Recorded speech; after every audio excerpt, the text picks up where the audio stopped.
Assalamualaikum warahmatullahi wabarakatuh. Iki ngaji santai-santai napa muhasabah. Muhasabah itu kalau Kiai Jawa maknani itu ngoreksi diri sendiri. Jadi menghitung diri sendiri. Ini pas bidang yang saya tekuni tadi karena Habib Ahmad yang minta kemarin sama ibu siapa dari Indonesian Power itu. Ibu Lia, saya turutin sekaligus saya sambil belajar terus tentang muhasabah. Dalam konteks Indonesia, muhasabah itu sudah jadi perilaku ya. Karena dulu orang tua saya, guru-guru saya kalau ngandani itu, bayangkan kalau kamu jadi dia. Jadi misalnya kita mentang-mentang atasan, otoriter sama bawahan. Bayangkan kalau kamu jadi yang bawahan itu kayak apa? Laukun tamakanah, kalau orang Arab bilang, bayangkan kalau kamu di posisi dia. Makanya guyonannya orang-orang Indonesia itu kan orang ngaramkan judi gitu, bareng dikasih tahu. Tapi yang menang anak jenengan, alhamdulillah. Ternyata ngaramkan itu karena ada anaknya. Kalau anaknya yang menang ya seneng. Meskipun itu guyonan, tapi saya punya padanan itu dalam kitab hikam. Nabi Ibrahim itu Khalilur Rahman, tentu bencinya minta ampun sama yang namanya maksiat. Suatu saat beliau diterbangkan di alam malakut. Itu kalau di hikam saya halaman 15 juga. Saya masih ingat betul. Mungkin kalau Anda beda halaman karena beda cetakan. Setelah diterbangkan di alam malakut, diperlihatkan sama Allah, ada orang pezina, ada orang syaribul khomri, ada orang mabuk, ada orang macam-macam. Allah tanya sama Nabi Ibrahim, bagaimana pendapat kamu Ibrahim tentang mereka yang maksiat? Kata Nabi Ibrahim, ya Allah, habisi saja mereka. Mereka hidup di bumi engkau, makan rezeki engkau, kemudian mereka tidak taat sama engkau. Singkat cerita, di fase itu, saya ulang lagi, di fase itu Allah nurutin sampai sekian peristiwa. Mungkin 3 atau 4. Sudah setelah sekian tahun Nabi Ibrahim lupa peristiwa itu. Kemudian beliau diminta menyembelih anaknya. Ini versi kitab hikam. Memang versinya banyak tentang kenapa Nabi Ibrahim disuruh menyembelih anaknya. Ketika mau menyembelih anaknya, Nabi Ibrahim ragu. Huwa samratu fuadi, anak saya ini buah hati saya, kenapa engkau suruh menyembelih? Terus kata Allah, apa kamu tidak ingat ketika kamu saya angkat di alam malakut, kemudian kamu usul bunuh-bunuh, saya ada mempertimbangkan usul Anda, tapi kenapa sekarang saya merintahkan kamu mikir gitu. Terus, ya karena ini anak saya ya Allah. Terus kata Allah, rumang samu wong bukan mata ini gak gawean kau sing gawe kowe enak wae usul mata ini. Jadi saya yang bikin, kemudian Anda enak aja usul membunuh. Semenjak itu Nabi Ibrahim itu di eranya itu asfaqun nas, orang paling sayang sama manusia. Karena kadang kita keras itu ya kebetulan tuh udah anak kita, ada keluarga kita. Cara orang Jawa itu kan gitu ya. Kalau ada perempuan terus macak yang macam-macam pakai sepeda motor cowok, terus wah itu luput suwuk, semoga-moga gini. Tapi setelah dikasih tahu, niku ponakane jenengan, semoga-moga selamat.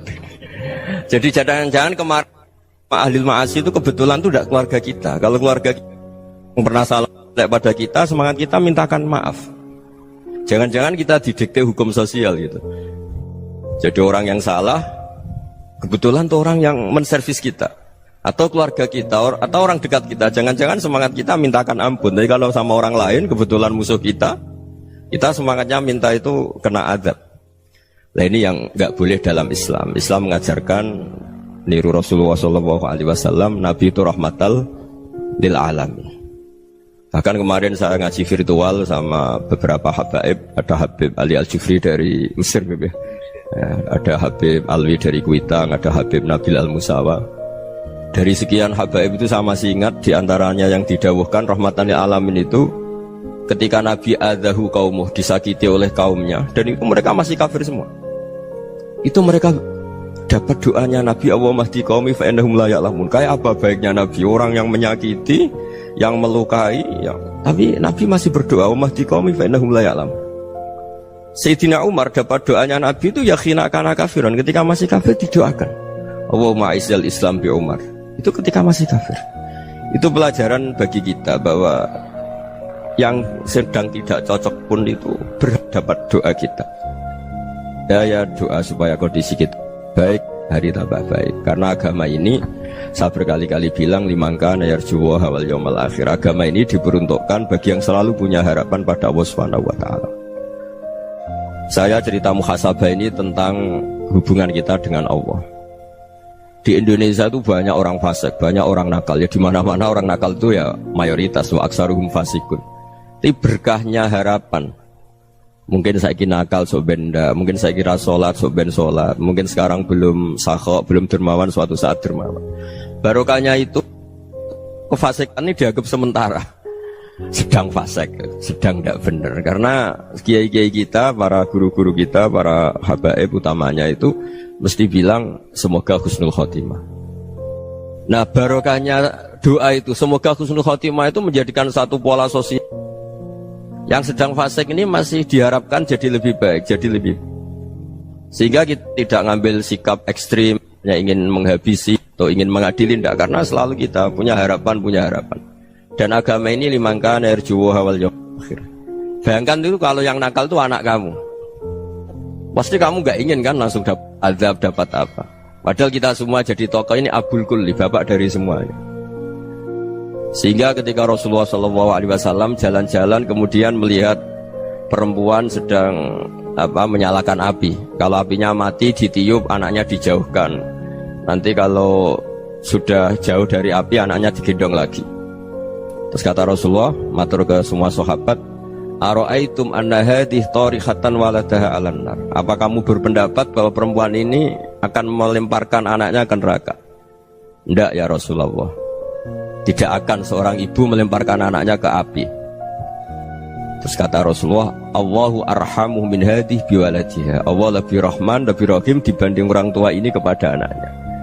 Ini yang harus kita kenalkan terus, kita kampanyakan terus, supaya orang hubungannya dengan Allah itu nyaman, asik. Sehingga dengan demikian selalu ada harapan bahwa yang sedang nakal ini suatu saat tobat. Kita tidak boleh menghukumi pasti begini, pasti gini, itu tidak wilayah kita. Itu juga yang dicontohkan Rasulullah SAW. Secara lahir Nabi itu nggak berkenan sama Wahsy, karena Wahsy itu salahnya salah fatal, karena membunuh ahabban nasi ila Rasulillah, yaitu membunuh Sayyid Hamzah. Jadi ketika Wahsy tobat, Nabi itu nerima tobatnya. Dan ketika beliau dengan basariyahnya agak siap ketemu Wahsy karena harus ingat Sayyid Hamzah, basariyahnya diturutin. Oke, kamu iman, saya turutin, tapi jangan sering ketemu saya. Karena kalau ketemu kamu, saya masih ingat sama paman saya, Sayyid Hamzah. Kita bisa ngelola seperti itu. Kita tidak cocok sama orang, bagaimanapun mereka umatur Rasulullah SAW, kita tetap mencintai mereka. Misalnya kalau beda agama, mereka sama-sama orang Indonesia, kita mencintai mereka atas nama warga Indonesia. Tapi kalau misalnya potongannya ora cocok, beda kultur, bawaannya itu mangkel no coro Jawa, ya bisa diilmoni, jangan ketemu. Wong sudah tidak cocok, ingin ketemu nyari solusi. Roh ini tok seneng itu kan ya repot gitu. Ya sudah, kalau nggak mati cocok ya jangan sering ketemu. Dan itu kita bisa memanage seperti itu tuh bisa. Saya berkali-kali cerita tentang Imam Syafi'i. Kalau dikasih tahu ya Imam Abu Abdillah, panggilannya Imam Syafi'i, tetangga anda ini ternyata banyak yang nggak senang anda. Jawabnya beliau senang. Ya bagus kalau nggak senang saya, ndak utang saya katanya. Jadi gara-gara saman seneng aku ngatur aku ini kan. Dan mungkin saman rasa seneng kan ya enak. Jadi hidup itu dianggap happy. Kalau seneng ya teman silaturahim, kalau nggak seneng ya nggak bakal utang gitu. Baru kayak rasa seneng itu nggak ganggu. Gitu. Jadi dulu itu orang bisa ngelola seneng ndak seneng itu bisa. Karena ada kearifan hubungan dengan Allah Subhanahu wa ta'ala. Hidupnya selesai karena masyghul bi dzikrillah, mereka sibuk dengan Allah. Makanya kata ulama-ulama tasawuf, kamu jangan melihat manusia perilakunya, tapi kamu juga harus ingat yang gerakkan semua itu Allah Subhanahu wa ta'ala. Dengan demikian kita farah, kita senang. Makanya Nabi kalau ngutus Anas bin Malik kemudian nggak kesampaian yang diinginkan karena Anas main, ketika garwa-garwani Nabi agak tersinggung, Nabi andaikan Allah menghendaki yang saya inginkan kesampaian, pasti itu kesampaian. Jadi dianggap kegagalan Anas gak manggil yang dituju Nabi itu ya kersane Allah, ya enteng saja. Sayyidina Ali lebih parah lagi yang dialamin. Itu dalam beliau kalau dipanggil itu gak cepet-cepet ke sana. Ketika ditanya, kenapa kamu tak panggil gak cepet ke saya? Amin tu ukubatak, karena aku tahu kau orang baik. Orang baik itu pemaaf. Jadi makanya orang-orang soleh dulu itu bodoni itu. Makanya sekarang kalau ada orang bodoni itu mesti dibidik orang soleh. Kalau orang-orang soleh itu kakean husnudzon lagi sering dibodonin. Abdullah bin Umar itu masyhur itu. Kalau ada budaknya serang sholat, sergap sholat itu dimerdekakan. Akhirnya nggak sholat pun pura-pura sholat. Akhirnya juga dimerdekakan. Ketika ditanya, kenapa engkau merdekakan? Padahal mereka sholatnya menipu engkau, kata pembisik-pembisik itu. Man khoda'ana lillah in khoda'na lah. Dia nipu atas nama Allah, berarti saat tertipu juga atas nama Allah. Gak masalah dong, semuanya demi Allah Subhanahu wa ta'ala. Jadi ketika kita ketemu mensifati Allah Ta'ala itu ghafir, Allah pemaaf. Jangan kamu gak fair untuk diri kamu nyifati Allah ghafir, pada orang lain Allah kamu sifati syadidul iqab. Jadi Allah kamu atur, kayak MC tadi ngatur saya. Jadi Allah itu apa? Kalau pada saya ghafir, kalau pada musuh saya syadidul iqab. Itu tidak fair.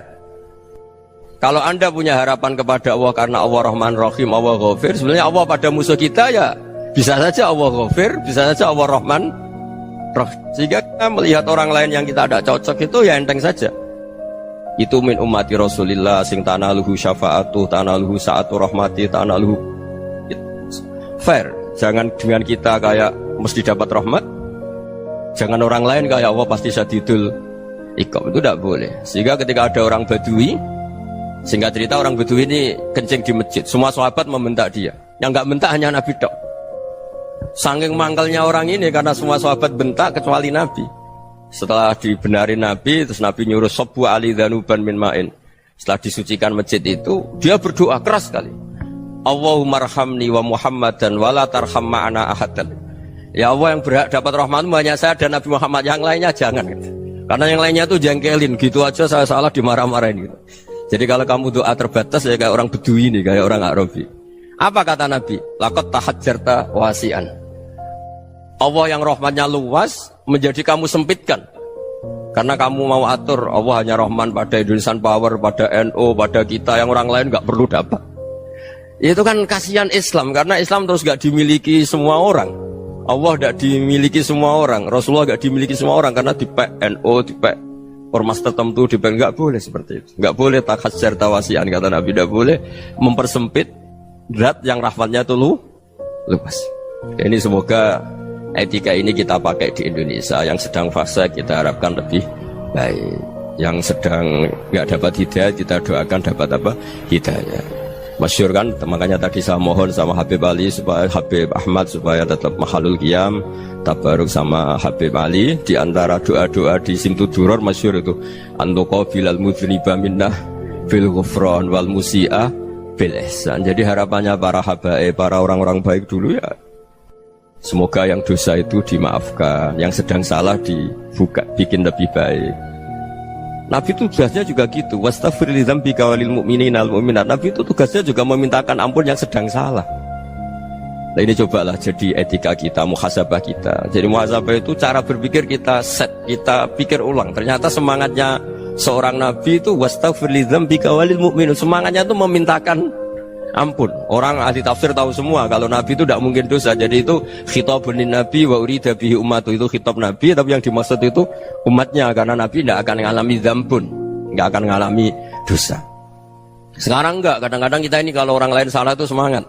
Kalau di perusahaan ada teman salah, apalagi miran salah itu seneng, barokahnya salah bisa ganti kan gitu.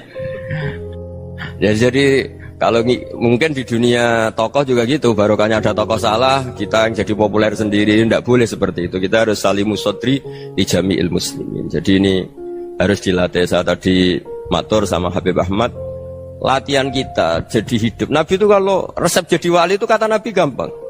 Kata Nabi, kalau kamu ingin disenangin Allah, ya sudah. Kalau kamu asbahta wa amseta gini-gini, perasaan kamu, kata Nabi, jangan punya perasaan ghil sama orang muslimin. Itu sudah wadzalika min sunnati. Makanya Nabi ngendikan la yablughni ahadun an ahadin syai'an. Ada yang baca la yuballighni ahadun an ahadin syai'an. Seseorang jangan melaporkan ke saya tentang salahnya yang lain. Fa inni akhruju ilaikum wa ana salimus sadri. Karena saya ingin ketemu sampean semua dalam keadaan salimus sadri, tidak punya perasaan apa-apa. Karena kalau nurutin pembisik, nurutin informasi itu ya repot, karena orang pasti sepihak. Ada kiai yang top datang ke kampung-kampung ning desa-desa, kata yang seneng itu punya akhlak. Wah itu bagus orang besar datang ke kampung-kampung. Kata yang nggak seneng, Oh itu jobnya kiai kecil kok diambil, itu kan ya kasihan itu kan sudut pandang. Makanya saya sering bilang akal kita ini cukup untuk mentasdik Rasulullah Shallallahu Alaihi Wasallam. Meskipun perasaan kita kadang orang Jawa itu beda. Saya berkali-kali bilang sama peneliti dari Jogja, kenapa sih Gus para nabi itu kok poligami istrinya banyak? Nabi Dawud katanya itu berapa? Nabi Sulaiman malah jumlahnya agak terbatas ini.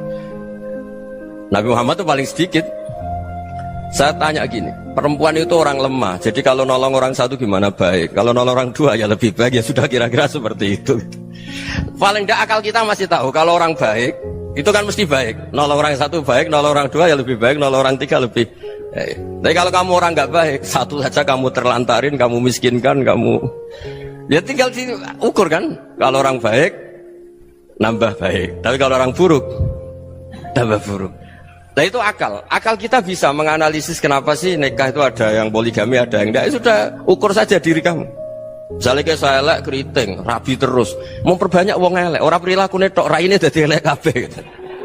Tapi nak kowe ku ganteng, alim, ganteng, sugih. Anake ganteng-ganteng, berhubung kowe saleh ahli swarga kabeh. Mertua yo bangga karena karir kamu meyakinkan. Ini mertua kamu aja gak bangga mau nambah. Ipar gak bangga, mertua gak bangga, desa kamu yang kamu wayai juga gak beda dengan Nabi ketika nikah Juwairiyah itu gak ada pernikahan sebarokah Nabi dengan Juwairiyah itu Azharu Rasulillah. Di situ habis perang banyak tawanan, gara-gara jadi besanya Nabi langsung dibebaskan semua karena Azharu Rasulillah. Sekarang besanya Kanjeng Nabi. Dulu Abu Sufyan mangkalnya bukan main sama Nabi, gara-gara putrinya dinikah terus langsung jadi. Kalau kamu kan enggak, nikah satu, nikah lagi, satu kampung musuhi kamu karena istri pertama ya cemburu, yang kedua agak bangga. Wah itu selesai itu di dunia wal akhirah. Maksud saya nganalisis Islam itu harus pakai akal. Dan akal yang dipakai, ini saya bawa ke kitab Ihya, adalah pikiran-pikiran para ulama. Makanya ketika Imam Ghazali ketika ditanya fakaifa bi muslimin fasikin asawaha fi jami'i amri, kalau kalian ketemu orang fasik, orang Islam tapi fasik, perilakunya nggak ada yang benar. Kata Imam Ghazali jawabnya lucu, aneh. Mamin muslimin illa wa islamuhu ta'ah. Tidak ada orang Islam kecuali dia mau Islam, membenarkan Allah dan Rasul itu sudah taatnya dia. Kok kamu tidak bisa melihat taatnya dia? Dia pikirannya kan ini pemabuk, ini tukang apa. Tapi kata Imam Ghazali, sebenarnya kamu masih bisa berpikir positif. Mamin muslimin illa wa islamuhu ta'ah. Tidak ada seseorang Islam ketika dia milik Islam itu pasti ada taatnya, yaitu tasdik pada Allah dan tasdik kepada Rasulullah Shallallahu Alaihi Wasallam. Jadi dengan pola seperti itu, maka di antara guru-guru kita yang modern ya di era Mbah Maimun, di sini ada Habib Ahmad, Habib Salim, syair yang sering dibaca beliau adalah ada orang munajat sama Allah. Ini cerita munajat. Itu orang itu ngendikan gini, ana muznibun, ana mukhtiun, ana asi, huwa rahimun, huwa ghafirun, huwa afi. Ya Allah, saya mukhti, saya orang yang salah. Ana muznib, saya orang yang dosa. Ana asin, saya sering maksiat. Tapi engkau ya Allah, engkau ghafir, pemaaf. Engkau rahim, maha pengasih. Engkau afin, yang mudah memaafkan. Kata orang ini, ya agak kurang ajar, tapi saking senengnya sama Allah. Qobal tuhunna salasatan bisalasat. Ya gini saja ya Allah, sifat engkau diadu dengan sifat saya. Engkau Tuhan, Gusti, nggak boleh kalah gitu. Terus wasatahliban ausofu ausofi, dan engkau pasti pemenangnya gitu. Jadi ada orang rayu Allah dengan cara seperti itu ya ada ya. Saya ini manusia, salah saya banyak. Engkau ampunannya banyak. Engkau Tuhan, Gusti, nggak boleh ampunan Anda, ampunan engkau kalah dengan salah saya. Nggak boleh Tuhan kok kalah. Jadi untuk supaya orang punya harapan gitu. Banyak juga wali-wali yang jadab ketika datang ke makam Rasulullah SAW. Itu kalau dongo ya agak kacau sebetulnya, cara syariat agak kacau. Ya Allah, engkau punya dua pilihan. Jika engkau menjadikan saya soleh, surah habibuk, yang senang kekasihmu, yaitu Rasulullah SAW. Tapi jika engkau menjadikan saya fasik, surah adubuk, yang senang itu setan. Monggo jenengan mau menyenangkan kekasih jenengan, mau menyenangkan musuh jenengan, monggo jenengan bebas kok memilih. Mestinya Allah ya senang menyenangkan kekasihnya. Jadi ya, intinya Allah dipacar untuk menjadikan dia orang soleh gitu. Jadi kayak kemarin itu Pak Gus siapa yang kesini itu. kuliah ke sini itu sama Habib Ahmad. Saya pertama nggak mau, lama-lama Habib Ahmad. Ini gimana Gus? Orang taunya saya dekat jenengan, kalau nggak kasil saya waduh. Ini kayak doanya wali yang tadi. Nggak punya pilihan, nggak ada pilihan ini. Jadi saya mohon muhasabah itu dimulai cara berpikir. Makanya di sini sebetulnya tag ini supaya dapat barokahnya Ihya. Ini kitab yang disenangi para habaib, para ulama. Sebetulnya tag di muhasabah itu redaksinya gini ya, yang lengkap. Hasibu anfusakum qabla an tuhasabu wa zinuha qabla an tuzanu wa tahayya'u lil ardil akbar. Jadi ada kata wazinu, jadi ukur. Perilaku Anda ini diukur, ditakar. Misalnya kita sebagai suami kan ya punya hal-hal yang kita tidak ideal. Corong Jawa mesti pesek, cara rezeki ya pas-pasan ya. Dan kita juga kalau makanya agak boleh tanya istri begini, apa saat cinta pertama Anda? Pasti Anda kecewa. Orang jadi istri hanya korban terakhir itu. Sudah.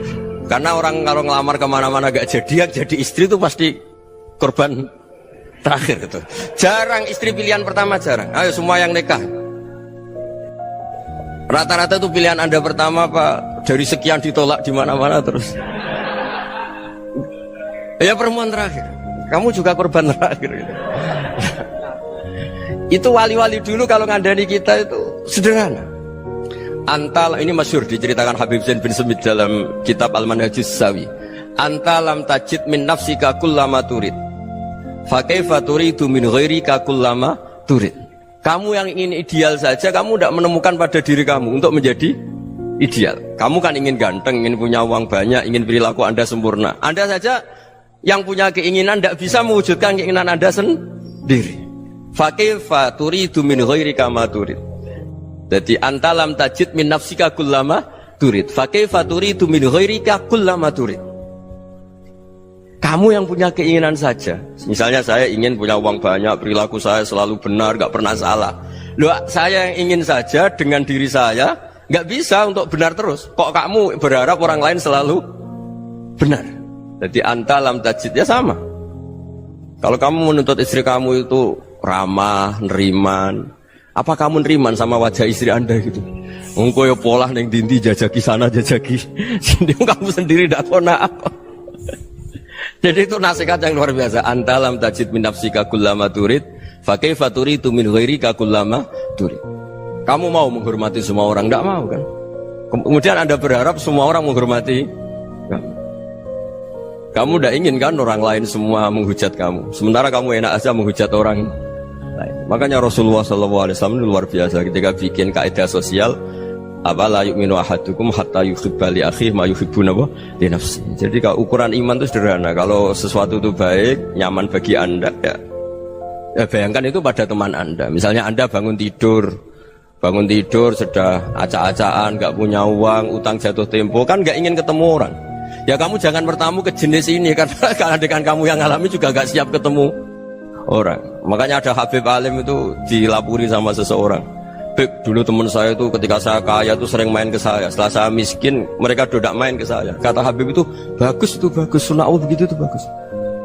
Coba kalau kamu dulu kaya, teman kamu main kan kamu gaya. Di rumah ada makanan, bisa hormat tamu. Setelah kamu miskin jadi buruh manol di pasar atau buruh bikin boto, teman kamu datang, malu enggak kamu? Mendingan enggak datang gitu.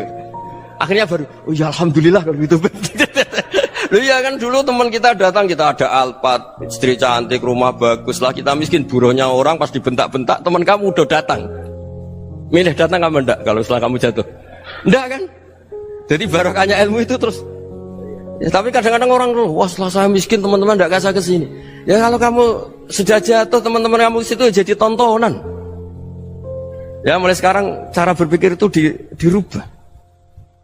Dulu yang namanya kiai itu kalau diundang orang itu ya agak-agak senang. Semenjak saya itu agak rubah. Ngundang kiai, ngatur kiai itu tak haram-haramkan ya ada lumayan lah, sekarang itu sudah mulai agak beretika. Dulu itu ngundang tuh tanggalnya ditentukan, jamnya ditentukan, enggak mikir apa kiai saat itu nganggur, enggak. Punya wadifah, enggak. Dia milih tanggal yang dia nganggur, enggak mikir pas itu kiainya nganggur apa, enggak. Ya saya hanya cerita aja, kamu tersinggung ya monggo, boten ya monggo itu kan. Jadi saya mohonlah supaya tadi saya juga matur ke Habib Ahmad. Jadi untuk orang merasa ikut sunnah Rasul itu gampang sekali kata Sayyid Muhammad. Dulu Nabi berpakaian ala daerahnya. Kalau mikot ya pakai mikotu baladi. Karena Nabi orang Madinah dan beliau berdomisili di Madinah, ya misalnya mikotnya dari Bir Ali misalnya. Tapi kalau Anda orang kawasan Tanim mau umrah ya dari Tanim. Misalnya kawasan Jirona ya dari Jirona. Artinya apa? Kamu ngambil mikot karena Nabi mikot misalnya dari Bir Ali, bukan berarti kamu harus seperti Nabi di Bir Ali. Kamu orang Mekah, misalnya kamu orang Tanim, orang ya harus dari mikot itu apa? Baladi. Sama, makanya di fikih-fikih itu kalau tahnik anak, Nabi orang Arab, halawiyatnya kurma ya kurma. Kalau orang Jawa sedegan, semua podo-podo. Ya podo-podo manis. Jadi ini tabaruk sama Sayyid Muhammad, ini ada murid beliau Habib Ahmad, saya baca supaya orang itu merasa ikut Nabi itu gampang sekali. Ini saya baca ya di halaman tadi disaksikan Habib Ahmad 433 di kitab apa begini? Manhajus Salaf fi Fahmin Nusus. Itu kata Sayyid Muhammad, wa kanat sunnatu Rasulillah annahu yat'amu ma yajiduhu fi ardi wa yalbasu ma yajidu wa yarkabu ma yajidu mimma abahu Allah taala. Faman istamala ma yajiduhu fi ardi fa huwa al-muttabi' lis-sunnah. Kama annahu hajjal baita min madinati, faman hajjal baita min madinati nafsihi fa huwa al-muttabi' lis-sunnah wa illam takun hadhil madinatu tilka. Jadi intinya misalnya Nabi dulu itu ngasih sedekah kepada fakir miskin ya pakai dinar, dirham. Ya kalau orang misalnya sedekah pakai rupiah ya sudah ikut sunnah Nabi. Jangan, lu Nabi pakai dinar loh, kamu kok pakai rupiah. Dulu dinarnya Nabi udah ada tulisannya Bank Indonesia, kamu ada tulisannya Bank. Ya tidak ada seperti itu. Ya jadi misalnya Nabi sedekah pakai tamar atau pakai al-aqid, ya kita pakai beras, pakai apa. Supaya orang tuh bahwa Rasulullah itu milik kafatal linnas, milik semuanya. Sehingga merasa ikut sunnah Nabi itu ya semuanya. Makanya dulu Mbah Mun kalau motivasi saya supaya bombong, kalau orang Jawa bilang bombong. Wong Jawa mesti ono wong alim. Beliau menyontohkan Mas itu Mbah Fadol, Senori, Mbah Ihsan Jambes. Itu bisa ngarang-ngarang kitab luar biasa. Padahal beliau bukan orang Arab. Imam Sibawai itu orang Persia, Imam Ghazali orang Tos itu juga ikut Persia. Kata Mbah Mun, wong sing ora Arab lah mesti untuk jatah alim kata beliau. Karena Nabi itu diutus kafatal linnas. Nanti kalau orang yang alim itu Arab tok, berarti tidak ada perwakilan dari Afrika, dari Asia Tenggara, dari mana-mana. Makanya karena Nabi statusnya itu kafatal linnas. Jadi kita harus bangga sebagai Muslim, sebagai orang Indonesia karena misalnya Wali Kutub dulu terkenalnya hanya ada di Yaman, di mana. Ternyata pernah ada juga di Indonesia dan seperti Habib Abu Bakar Segaf Gresik. Jadi ya akhirnya kan tetap orang Indonesia meskipun beliau dzurriyyah Rasul kan ya sudah orang apa?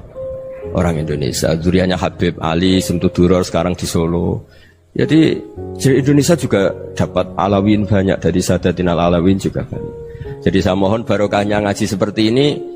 Melihat orang lain tuh gampang, bayangkan tuh kalau anak kamu. Makanya Nabi nanti kalau nggak percaya lihat di Hikam nomor 15 di kitab saya itu. Di situ dijelaskan oleh Hikam, jangan-jangan semangat Anda pada orang yang maksiat, pada orang yang keliru supaya dihukum itu karena kebetulan itu udah anak Anda, itu udah keluarga Anda. Coba kalau itu keluarga Anda. Makanya kalau saya guyonan di Jogja itu ada pembantu mecahkan piring terus dimarahi majikannya, saya mesti guyon gitu, pasti itu pembantunya tidak cantik. Kok bisa Gus? Andai kan cantik dan kamu senang mecahno piring satu, piring 1000 ra iso ngamuk kowe. Ternyata ngamuknya tuh karena mecahkan piring apa karena plus tidak cantik? Coba jawab para lelaki nih. Kamu marah sama orang maksiat tuh karena maksiat, karena plus itu udah anak Anda. Bayangkan kalau itu anak Anda. Itu hebatnya Rasulullah SAW. Karena kita yang salah pun kadung umatnya, Nabi tetap ngasih fasilitas syafaati li ahlil kabair min ummati. Kayak apa baiknya Nabi? Udah ikut maksiat tapi ikut fasilitasi ngasih syafaat. Loh kalau li ahlil ibadah kan wajar. Nabi ketika ini syafaati li ahlil kabair min ummati. Ya karena tadi logika yang dibangun Rasulullah itu logika yang luar biasa. Kita semangat orang lain kena hukuman itu karena kita tidak punya ra'fah, tidak punya rahmah. Coba kalau Rasulullah yang bil mukminina raufur rahim. Semangatnya itu mendoakan supaya tobat, mendoakan diampuni. Dan itu juga yang diperintahkan oleh Allah Subhanahu wa taala, wastaghfir li dzambika walil mu'minina wal mu'minat. Ya semoga barokahnya ngaji ini, barokahnya Habib Ahmad, barokahnya Maulid Simtud Duror, barokahnya semua kitab Madaih, Tiba Berjanji semuanya, barokahnya Ikhya, barokahnya Said Muhammad, barokahnya guru kita semua, Mbah Maimun, bapak saya. Kita ini ngikuti manhaj, ya, ngikuti apa? Manhaj. Saya sering didhawuhi Mbah Mun, kenapa ihdinas siratal mustaqim bukan siratoka, bukan jalan engkau ya Allah, karena Allah itu nggak bisa kamu tiru. Allah itu tidak tidur, tidak makan, tidak kesel, tidak capek. Yang bisa ditiru itu siratal ladzina an'amta alaihim. Yang bisa ditiru manusia ya niru manusia, karena Allah itu tidak bisa ditiru. Makanya ihdinas siratal mustaqim siratal ladzina. Dan niru siapa? Niru guru-guru kita. Termasuk niru cara pandang. Jadi misalnya ada orang awam di rumah itu hanya delok reng, delok tikus liwat, itu kan kayak nganggur. Ora tahajud malah mendelok reng. Melihatnya jangan gitu. Huwa tarokal ma'asiyah. Dia di rumahnya ndak dugem, ndak kemana-mana. Dia berarti malam itu tarkul ma'asi. Tidak nyopet, tidak garong, tidak ke tempat maksiat. Susahnya apa sih husnudzon? Jadi jangan lihat huwa tarkut tahajud, huwa tarokat tahajud, wa taroka qiyamal lail. Oke ya, namanya orang begitu ya tidak tahajud, tidak qiyamul lail. Tapi susahnya apa sih kamu bilang huwa tarokal ma'asiyah? Dia juga meninggalkan maksiat, dan tarkul maksiat itu tuh ibadah. Supaya orang tuh gampang lah husnudzon sama orang muslim. Ini orang mukmin, orang yang luar biasa. Di mata Allah itu orang yang luar biasa. Kayak tadi Imam Ghazali, kalau saya ketemu orang muslim kemudian dia tidak pernah baik, gimana? Kata Imam Ghazali, ma min muslimin illa wa islamuhu ta'ah. Tidak ada orang Islam ketika dia mentasdihkan Allah dan Rasulullah, berarti dia juga punya taat. Ya ini latihan saja, sing iso nglakoni Habib Ahmad kula namung cerita mawon. Kula cerita secara akademik, saya punya kitab, saya baca, dan alhamdulillah kita paham barokahnya para guru, dan supaya terbiasalah. Sebaik-baiknya ibadah husnudzon billah wa husnudzon bil mu'min. Soal tidak cocok ya diilmoni tadi ya, namanya nggak cocok ya jangan sering ketemu. Seperti Rasulullah SAW, beliau karena sangat mencintai Said Hamzah, ketemu orang yang pernah begitu sama Said Hamzah, ya beliau secara basyariah tidak siap. Tapi beliau secara cara bahasa sekarang, secara profesional, karena beliau seorang nabi dan harus menerima tobatnya siapapun ya diterima. Saya meskipun dengan A, B gak cocok karena dia begini-begini sama saya, tapi saya ingat dia sholat, dia baca sholawat, dia mencintai Rasulullah, ya kita hormat. Ya soal gak cocok ya di manage tadi ya, zurhiban tasdid huban. Kalau gak pati cocok ya jangan sering ketemu, bawaannya enak nanti. Jadi ya semuanya itu diilmoni lah. Makanya ngendikane Ma'ruf Al-Qurhi, ada yang baca Al-Kharki, mangqala fil yaumi salasa marrat wa marham umat Muhammad kutiba minal abdal. Karena semangat mencintai siapapun satu hari sering baca marham umat Muhammad wa ma asli umat Muhammad wa ma tajawaz an umati Muhammad, itu mesti kutiba minal abdal. Dia pasti termasuk wali abdal. Maksudnya semangat mencintai ya dilatih lah. Misalnya Indonesia Power atau PLN, andai kan tidak ada PLN tuh kayak apa? Orang nggak bisa ngaji, tidak bisa aktivitas. Ya barokahnya ada PLN, barokahnya jasanya. Kita sadar, tidak semua kebaikan kita ini memenuhi keinginan orang banyak. Gitu. Orang banyak ingin listrik, ingin saluran apa, dan itu kadang yang mewujudkan orang lain atau kelompok lain. Ya karena itu manfaat ke orang lain ya kita doakan. Karena khairun nas anfa'uhum linnas. Sehingga kita terbiasalah ngakui orang lain. Seperti semangatnya Rasulullah SAW, semuanya itu didoakan, semuanya diinginkan kebaikannya. Bahkan Nabi gak putus asa sampai di akhirat. Ketika Nabi lain sudah putus asa karena sudah akhirat, sampai dimintai syafaat semuanya bilang nafsi, nafsi. Karena merasa semuanya gak punya nyali di depan Allah, karena ini sudah akhirat, sudah finish. Tapi apa Rasulullah? Analah, ya udah saya sanggup mensyafaati kalian. Terus kata Nabi, fa'atiyal arsya, saya mendatangi aras, fa'akhirru lahu sajidan, saya sujud, wa ahmaduhu bima hamida allamaniha rabbi. Kemudian saya tetap muji Allah dengan pujian yang terus menerus. Padahal sudah di akhirat, sudah finish. Nabi dimintai syafaat masih sanggup, karena Nabi tahu akhirat tidak bisa mendikte Allah, tidak bisa. Allah terus bilang, ya Allah ini akhirat loh, engkau sudah tidak boleh mensyafaat, tidak bisa. Allah tidak bisa diganggu akhirat, Allah tidak boleh dibatalkan rahmannya oleh akhirat. Allah tetap Rahman Rahim abadal abad. Dan Nabi tahu itu. Makanya kata para ulama, fa Muhammadun ahmadu min ghairihi. Jadi Nabi Muhammad namanya dua, yang terkenal. Sebenarnya banyak yang terkenal dua, Muhammad sama Ahmad. Ketika Nabi punya nyali memuji Allah di akhir akhirat atau sudah di akhirat itu fa Muhammadun ahmadu min ghairi. Ketika nabi lain sudah tidak punya nyali muji Allah karena sudah akhirat, Nabi Muhammad tetap berani muji Allah di saat seperti itu. Makanya ahmadu di situ kata ulama itu af'al tafdil, fa Muhammadun ahmadu min ghairi. Kanjeng Nabi lebih memuji Allah di saat yang nabi lain sudah tidak punya nyali untuk muji Allah di saat itu. Makanya kata Nabi fa akhiru lahu sajidan wa ahmaduhu bi mahamida 'allamaniha rabbi. Akhirnya setelah lama gitu terus Allah ngendikan ya Muhammad irfa' ra'sak wasal tu'tah wasfa' tusyaffa. Sudah Muhammad, angkat kepala kamu, kamu minta apa saya turutin, dan kalau kamu ingin mensyafaati umatmu saya beri hak napa? Syafaat. Nah, semoga semangat itu juga menjadikan kita munajat bahwa rahmat Allah tidak terbatas, harapan juga tidak terbatas. Mungkin yang sedang nakal ya kita katakan sedang, jangan terus kamu pastikan wah ini mesti su'ul khotimah, mesti tidak orang baik. Ndak, agama ini liman kana yarjuwa wal yaumal akhir, selalu bagi yang punya harapan. Ya, mugi-mugi dapat barokah semua. Mantu dengan kata wassalamualaikum warahmatullahi wabarakatuh.